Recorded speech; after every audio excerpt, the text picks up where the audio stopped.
Morning. Welcome back into Wake Up America. Happy Monday to you. A Russian blogger with close ties to the Kremlin was killed in a bomb in a cafe in St. Petersburg in Russia.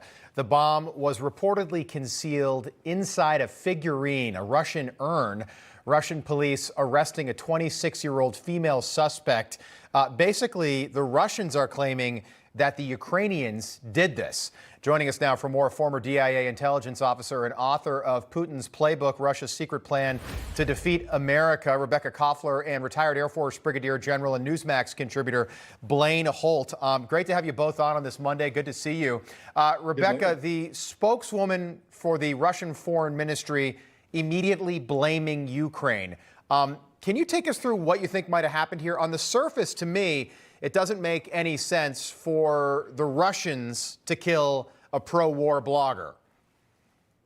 At this point, it's not clear who exactly is behind it. The investigation showed that a 26-year-old woman named Daria Trepova has committed this murder. The Russians, in a sense, are getting the taste of their own medicine, because these are old KGB tactics and even current Putin's tactics, right? The Russians have been conducting assassinations throughout the world. And so, interestingly, Yevgeny Prigozhin, who's nicknamed Putin's chef, who's also the head of the Wagner Group, the Russian paramilitary, or rather mercenary group, which is essentially Putin's hit squad, denied the hypothesis that Ukraine is behind this terrorist attack, Right. if you will, because he's the one who rented the cafe where Tatarsky was assassinated to a pro-Russian group. And so, no, it is not clear who exactly, if Ukrainians did that.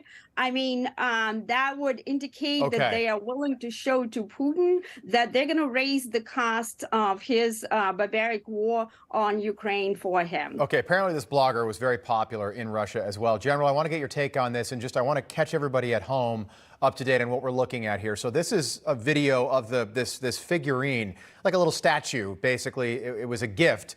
You can see kind of in the background there, this guy hands him this statue, and that's the thing that exploded. And then the other video we have is outside this coffee shop, this cafe. You know, the building, or the cafe itself, totally leveled there after this thing explodes. What do you think happened here? So there's one of two things. You either have a Ukrainian special operation that, is used through what we'll call human operations resources inside of Russia, activating anti-war activists and getting them energized, or it's an organic anti-war movement. And this is the start of what we're going to see, which is some terrorism in and around Putin's Russia, right, to go against the war, because they understand what the consequences are if they just go out and protest the war. So very deadly. It's one of two things. There's probably going to be more of this as we go. Yeah, interesting that it's happening inside Russia. That's important to note. Rebecca, you wrote an op-ed in The Federalist. There is only one U.S. leader that Putin fears, and that's former President Donald Trump. Trump apparently agreed with you. He retruthed you, writing, "I actually got along, quote, very well with Putin. There would be no Russia-Ukrainian war right now if I were president." Rebecca, nobody knows this stuff better than you do. In fact, you wrote a book right behind you there about this. Do you agree with that assessment?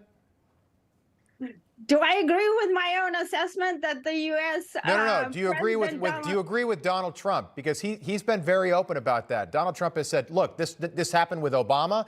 It's happening with Biden. There was 4 years when it didn't happen, and that was the 4 years when I was president. 100%, Rob. I agree with former President Trump that there wouldn't have been a war on Ukraine by Putin if he were president. And here's why. Trump demonstrated to Putin that he is not to be messed with. No, Trump did not call any kind of, did not use offensive language to disparage Putin, but Trump actually took action. What he did was he first stood up the Space Force, and that countered Russia's space warfare strategy. Second, he authorized offensive cyber operations against foreign adversaries such as Russia who hack U.S. networks. Second, he kicked out the so-called Kaspersky software out of U.S. government networks that we had deployed that was actually collecting intelligence. Most importantly, and people can go to the piece and read the rest of the reasons, but most importantly, Trump authorized the development of a low-yield tactical nuclear warhead for our own forces, a cruise missile deployed on a sea-launched one, okay?